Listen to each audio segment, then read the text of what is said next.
I'm glad you bring up how home translated well somewhere else. Because a lot of us, prophetically speaking, in the Bible it says a prophet is never revered in their own home. Right. That a prophet is accepted by outsiders rather than the people where he comes from. And when you from New Jersey, we live in a state where everybody just so mean-faced and so uncaring and things. But when you go somewhere else and somebody tells you like, yo, you special, it feels good, you know? When you came home, how did you bring that greatness home instead of falling back into home's existence?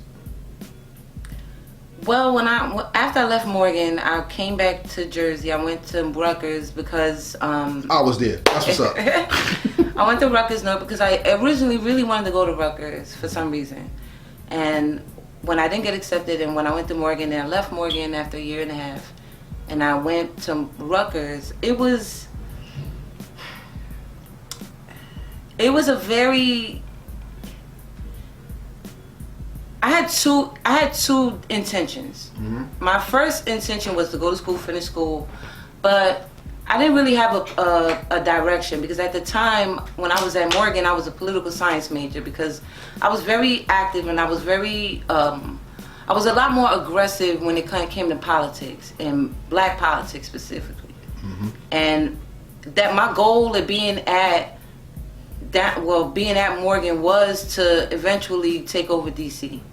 Nice. Like, that was my goal. Okay. And to take it over as really like a young lawyer, but a more or less rebellious kind of renegade in that way at that time. But then things changed. You know, I became much more in tune with my creative side. And I knew that I wanted to make socially conscious political product through my art and creativity. And so when I went to Rutgers, I was invited to become part of like their first film video production course. They were just developing it there for the North Campus, and I just came in perfect timing. And so I was a part of that first wave of filmmakers that they were pumping out of Newark. And I did that. That was my main focus. But then my other focus was I was also modeling, and I was singing and dancing and doing all these things. So I was going to New York to do that. What's dope is, and I said, because I was there, because that's why this interview is getting done. You come from the line of feminine empowerment. You know who started that line? For our generation, the beginning of that line was Felicia Rashad and Debbie Allen. You come from that line. Because everything that you're talking about is a reflection of things that we saw in the media and where our minds went. You are the Cosby Show, a different world generation. And you live that way too. And with the media today being bastardized and not giving us the look of quote unquote girl power, black excellent, black anything, Black Lives Matter, whatever the hell people saying, we're missing that important part of the 90s that people are soul searching for now.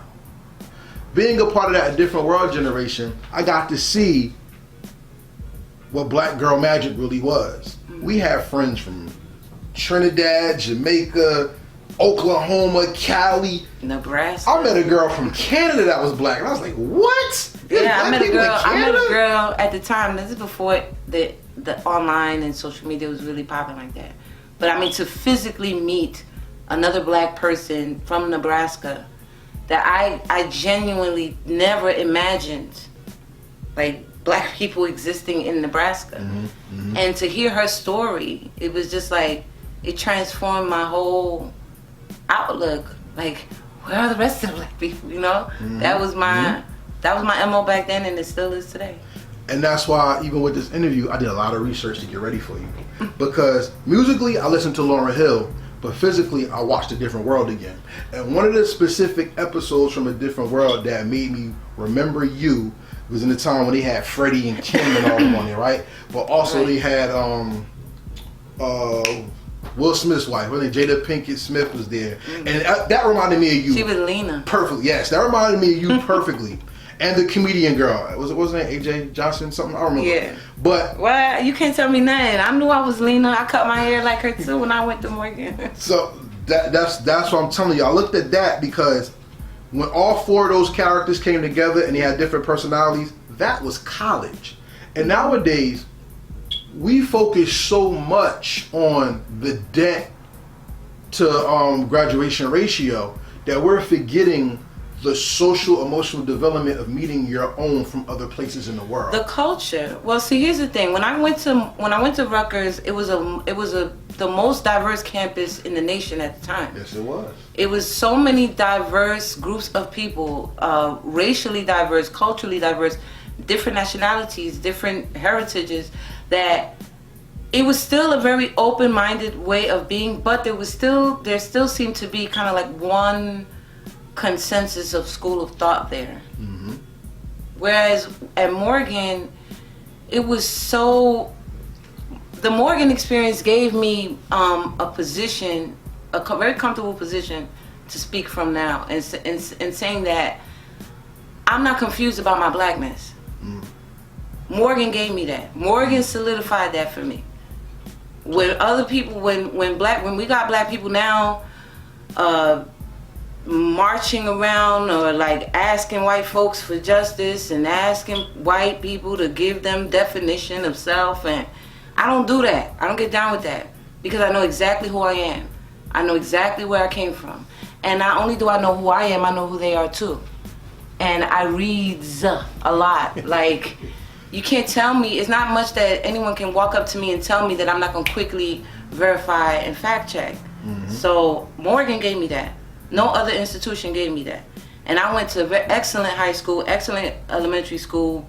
I went to the top private schools in Jersey. Mm-hmm. And I'm telling you, when I got to Morgan, it completely let me know, okay, I'm not crazy. I've been here not only for hundreds of years, but I've been here for eons. Mm-hmm. I've been here for millennia. Mm-hmm. And I'm not going anywhere. You can try to exterminate me, but it's not really going to work. They are trying now. It doesn't work. So Morgan gave me that. And I would love that when I create something, I want to give that to people who didn't have that experience. You helped me get that experience yourself in hearing you sing. Now, if you remember the first time you shared a song with me, I told you, like, yo, I want to introduce you to my cousin. I was like, yo, I got to introduce you to my cousin, because my cousin was big with the Outsiders, and they was doing music and stuff. And I'm like, yo, and he'll tell you, my partner tell you, when I believe in somebody, I don't let that thing die. I'm on it. And I would talk very highly of you, because the one thing that I learned from you is you were the first singer to show me what it means to not be nasal and sing from a diaphragm. Oh, that's what's up. That was you. And also, you show power in your singing. So your gift was enlightening, not something that you just do. Tell me what this song do for you, and how does your song translate soul to spirit? It used to be a time when I used to sing just because I knew how to sing, or just because people asked me to sing. You know, like, I just did it because that was a skill that I know how to do, and that was it. And for a long time, for years, I did it that way. And then it wasn't until right before I became a mom, and then after I became a mom, that I said, you know, I'm getting so deep in this filmmaking thing and writing all these stories, and I'm getting attention, but music has become, how can I explain music to me right without shortchanging it? Music is a therapy. So I no longer just do it just because I can. It's almost like it's a spiritual ministry. It's not just for commerce or religious mm-hmm. purposes. It's really a therapy. It's my personal therapy.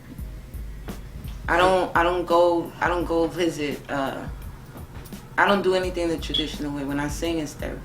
See, for me, that's what hip hop means to me. Yeah. And unfortunately, because I don't know if you ever had this, I've had people kill my hip hop at one time. Yeah. And for me, I always say hip hop comes from God. Heartbeat, drums, steps, traveling, harmony, system, is all spiritual. So when your spirit is connected to something, you're gonna get your spirit attacked But when you do it the way it's purposeful for you, you feel that light, you feel that joy, and can no one take it from you. Through your singing, an old-time singer would sing about the struggle, the pain, and the joy of being who they are. Today when people sing, they sing for the check, they get the bag, and they want to turn up. How do you balance the love and the spiritual commitment to the obligation of being held up as important and a foundation and a brick of the culture? That's deep. Me personally, I cannot do anything creative without having a spiritual connection to it. So if, for instance, if I end up getting a check out of it, it was a spiritual check because I did it spiritually. I didn't do it just because I was told to. See, I have that problem right now. That's why I'm an independent artist, because I have a problem with people trying to manipulate my craft. So I haven't gotten down like that, and I'm glad that I haven't. You know, you got to come straight with me about this thing because it's very spiritual. Bad things can really happen. You know, and I don't want to scare the shit out of anybody, but some bad things can really happen if you abuse what you were given, you know? True indeed.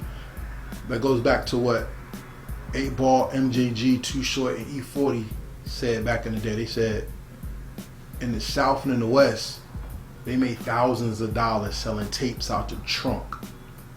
And when the promise of millions came from the industry, that's when they started going broke. And when you did it from the love and the passion of being heard, and you found like, wow, this is a gift, and then to sell that gift or to sell that spirit, to sell that soul away for something that's nothing but a piece of plant written on, it kills or diminishes what the gift actually is and becomes a burden. Some people call it a curse. Final question for this part. How do you break the curse by singing? First of all, you have to own it. Like, you have to accept it. You can't deny it. You can't oppress it. You have to own it. So if whatever your gift is, whether you're a singer, rapper, dancer, even if you're a producer, even if your gift is a management, your gift is promotion, if that's your gift, you have to own that it's your gift. You know, and by ownership, I mean stating it. This is my thing. This is what I do. And once you own it that way, nothing can come snatch it from you. Like, there's some people who have the most beautiful gift of speech. They love to talk and they connect with other people. That is the hallmark of a promoter. That's what a promoter does. That is a gift. That is an art form within itself. But you hear a lot of things happening with people like, oh, so-and-so, they took my this, they did that, and the other thing is because that promoter was so naturally good, they never claimed it. You have to claim things in the universe. You can't just throw things out there and get mad when it comes back to you as a monster. You know what I'm saying? So once you claim it and you own it, no one can come else with it. No one. Because whatever they could say, you will already know. If they say you suck and you trash, you already knew. You just didn't want to accept it. A lot of people don't know that nowadays, but we're going to make sure they find out. All right?